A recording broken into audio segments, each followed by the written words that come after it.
Here's John looking busy. Let's go and see him. Busy bit. So, Good morning, Merlin. Yeah, it's gorgeous day. Good job. Lovely day. Sun's come out. Fog's gone. It's quite foggy getting down here. I'm driving down to Welshpool, but it's lovely now. It's forecast to be good for the rest of the day. So we're here in central Wales at a hill called Cefn Perfa, which is a hill that has about 30 metres of reascent, and I think is on the Tumps list at the moment.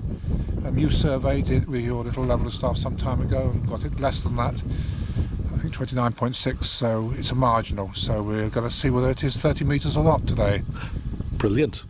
And where we parked the car, John? Yes, we've got permission from Ivor Davis, the farmer, to allow us to go up the hill. A nice bloke and his wife, so we left them with a few cuttings about us to read, which will keep them busy all day. And, we're just going to go now into the field and try and locate the position of the bull, mark it, and then do a walk up to the summit, find that, and then do a line survey up and down while we leave the GPS ticking away on the summit. And in relation to where the car's parked, the bulk and the summit? The summit is up there, 30 metres, and the bulk is probably about another 100 metres behind us on that little green ridge, and we can see it with the camera later on. So we haven't got far to walk today, have we? Far to walk, no. We're just going to check where it is on that line, actually. We thought at first it might be here, but then it drops away, so... Lovely. It looks there. Cheers, John. So good. Thank you very much. So John's just taken the tripod and the level over into the field, and there we go. The bulk is beyond John, just on the left, but we'll check that out. It's dead end lane, this one, and the top of Cefn Perfa is just over there, so not too far to go today, and gorgeous day in the middle of March.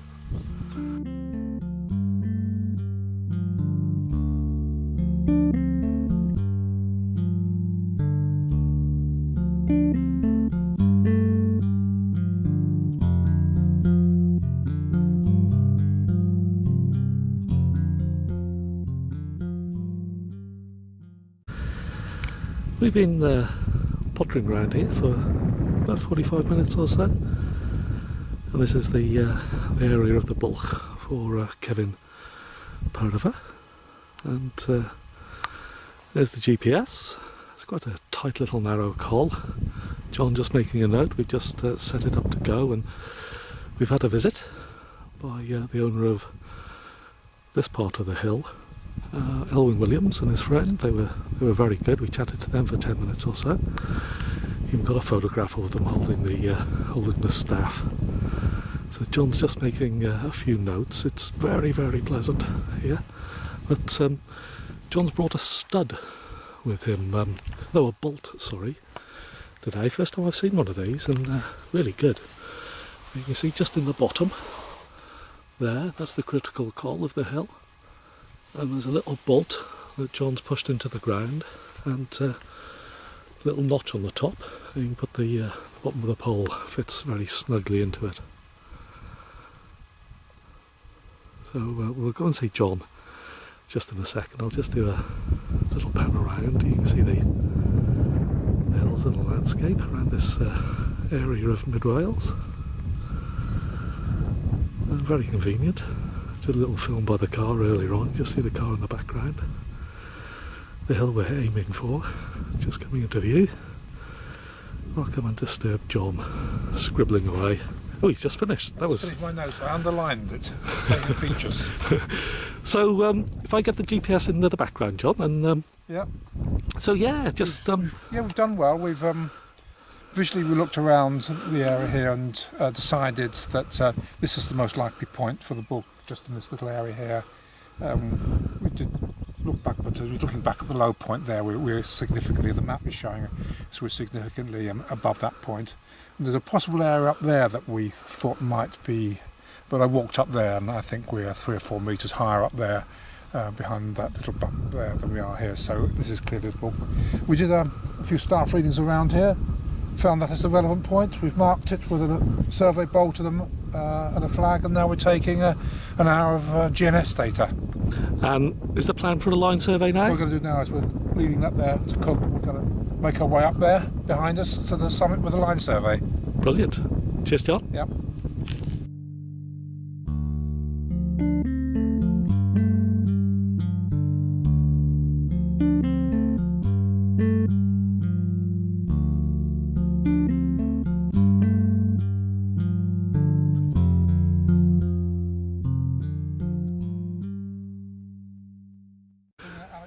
Let's go and see John. He's by the GS15. So see what we've been doing since we've been up on the summit. Hi, John. Hi, Merlin. So it's warm up here now. It's nice. It's good, isn't it? Yeah, lovely. Yeah. So we've done a line survey coming up, haven't we? We've come up and we've line surveyed all the way to the summit point here, which you identified, and we put a survey bolt in there to mark it. We haven't calculated the result yet, but it's looking as though it's pretty close to 30 metres anyway, just from the rough numbers. So we've had the machine here and we've now collected some data. So we're going to leave it here for about an hour and a half, however long it takes to survey down to the bulk, and then come back up and switch it off and go home and calculate the results. Excellent. And as you say, it looks as if it could be quite close. It's going to be very, very close, yeah. Because when we set off from a bolt about half a metre higher. It was guesstimate, but it must have been about half a metre higher. And we came to 29.5-ish, just using the sort of first decimal place to do a sum. So it's 30.1, 30.2 maybe, something like that. So very, very close. But we'll see when we crunch the numbers later on. Excellent. Okay then, cheers, John. Yep, okay. Thank you. I'll just show the viewers the tip of the point of the pole, and there's a little silver bolt just below that, which is very handy indeed. And those bolts, John, where did you get those from? Got them from M&P Survey. I don't know, quite cheap, but they're so useful because they've got, on the bolt head, they've got a little nick, and the point of the spike fits into the nick so you can position it just right. And is it the first time that we use them? It is the first time we've used them. I had about a year and a half, but they really are good. They're really useful, yeah. So we're able to mark with a flag on the bolt and separate points when we down the bottom there, and we couldn't then line survey from the position where the GPS was working. We just put a bolt next to it, and we could then obviously level to the two bolts. So it was very, very useful. Yeah. For grassy ground or moorland ground, they are ideal, aren't they? Yeah, they're quite long, so they won't sink. Brilliant. Put washers in them as well. Okay, cheers, John. Cheers. Thank you. So there we go. Part of Fforest Glud in the background, otherwise known as the Radnor Forest. 2,000 footers, just beyond where John is now. And very, very lovely area. So back with John, and John has the result. Well, we're back now at the bulk.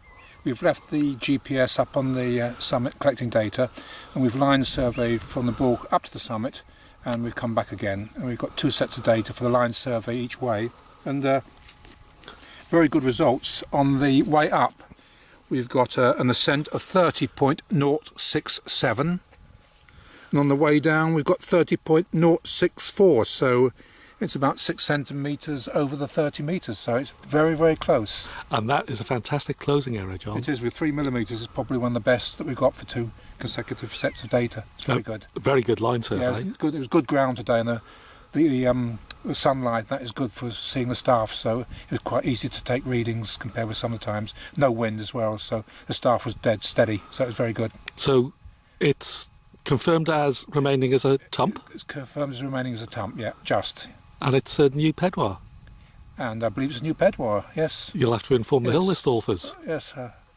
You got 29.6, wasn't it, on your rudimentary survey with the staff? So, I mean, that's pretty close considering, the plus or minus a metre error that we thought we would get on a hill like this with that sort of technique. Yeah. So, it's good results. Yeah, fantastic, John. Yeah. So you're doing your Trimbles and we're doing the GS15s, and we'll have that data when we got it, when we process it, when we get back home. Yeah, brilliant. So before I close off, any last comment? Well, it's been a good day. Very good. It's nice to be doing a survey in trainers and a t-shirt rather than wind, and it's really quite warm now. It's very nice indeed. Very pleasant indeed, very isn't pleasant, it? Yeah. Well, cheers, John. I'll just sort of pan around here, and there's a lake looking down on the valley-to-valley traverse, and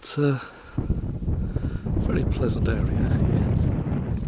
Some more Pedwar hills, 400-metre hills there, And here's the critical pull. We've got the Trimble up and running, just collecting a little bit of data so we can have a comparison with the GS15. That's going to be closed off in 2 or 3 more minutes.